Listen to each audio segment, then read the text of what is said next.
Good morning पिला माने समस्त को जय जगन्नाथ। तो तमर डिमांड थिला मो पाखे ये दीदी आमको जो ट्रांसलेशन किछि दियो ओडिया रो इंग्लिश। तो ये ट्रांसलेशन मुझे आनी 10टा पाखापाखि। तो मु 10टा ट्रांसलेशन तुम सहित डिस्कसन करुच्ची। शेष को गोटे ट्रांसलेशन देवी, तुम्हें मते कमेंट बॉक्स रे तार आंसर दब। तो चलो ट्रांसलेशन केमती सब करिछि। 1 नंबर, दशरथ राम को बापा थिले। तुमको मु कहे सब बेले आग ओडिया पढ़िब। वाक्य रे कर्ता किए आउे कौन कहे कर्ता क्रिया कर्म। तो किए थिले दशरथ थिले। दशरथ कौन थिले कहार बापा थिले 3टा जिनस जानिब। तो क्वेश्चन होची दशरथ राम को बापा थिले। ताले किए सब्जेक्ट हबो ना दशरथ फास्ट सब्जेक्ट। कौन करथिले ना थिले। थिले पा इंग्लिश हबो वाज। कौन थिले बापा थिले। कहार थिले रामकर थिले। तो एते गुडे जिनस ता भितर अछि। तो चलो ट्रांसलेशन करिबा। Dasharath was Ram's father. एठी जो अपोस्टिक लगी एस लगिला रामकर। बुझिला। आउ केमते हे परिबो ना Dashrath was the father of Ram. देखो एठी गोटे ऑफ अछि। जो क्लास रे हम डिस्कशन करू प्रीपोजिशन ए ऑफ लगिला। बुझिला। तो Dashrath was the father of Ram. Father of Ram माने रामकर बापा। इंग्लिश कले फादर ऑफ राम, ओडिया कले राम को बापा। बुझिला। क्लियर होला तो। अच्छा, ऑफ माने ऑफ रो ओडिया कौन र। बुझिला ना। तो राम रो बापा इंग्लिश कले फादर ऑफ राम। एटी बुझिबा जिनस ठीक से बुझ। सेकंड, कुंती कनकर माँ थिले। बुझिला। तो कुंती कौन थिले माँ थिले कहार कनकर। बुझिला। तो Kunti was the mother of Karna. एठी वाज माने थिले, एठी ऑफ माने र। बुझी होजी। तो एमती बुझी बुझी कले ट्रांसलेशन सहज हबो। नंबर 3, बालिकाटीर मुह सुंदर थिला।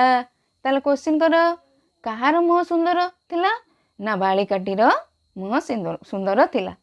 तो फास्ट है कौन लिखा है the face of the girl was beautiful. तापर चल देखिबा कौन अछि। मो पुअर स्वास्थ्य भल नथिला। The health of my son was not good. बुझिला। सेई गछटीर डाल गुड़िक मोटा नथिला। The branches of that tree were not thick. अच्छा टिके देख ब्रांचेस माने कौन डाल को ब्रांचेस कह जाए। और थिक माने कौन मोटा। बुझिला। तो एगुराक टिके जज कर। तापर क्वेश्चन अछि एई पोखरीर पानी गोलिया थिला। कौन थिला गोलिया थिला कहार थिला पोखरीर थिला। बुझिल। तो एही पोखरी पे हबो the water of this pond was muddy. गोलिया को इंग्लिश रे मडी कहंदी। बुझिला। तापर अछि तम कोटर रंग हलदिया। बुझिला। The colour of your coat is yellow.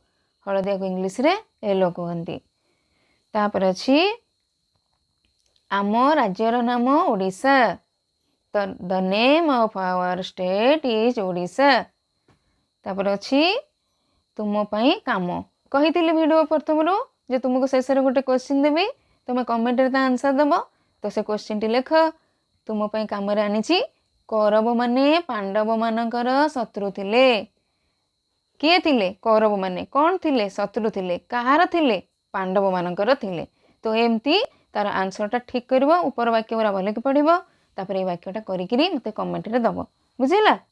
अच्छा पिल्ला माने तुमको गोटे इंडिकेट करूची शत्रु। शत्रु इंग्लिश जानी परिबनी। तो शत्रु रो इंग्लिश होची एनिमी। हैला। तले वाक्यटी सरल हे गला। तुम ताको करिकिरी मते कमेंट सेक्शन में कमेंट दबो।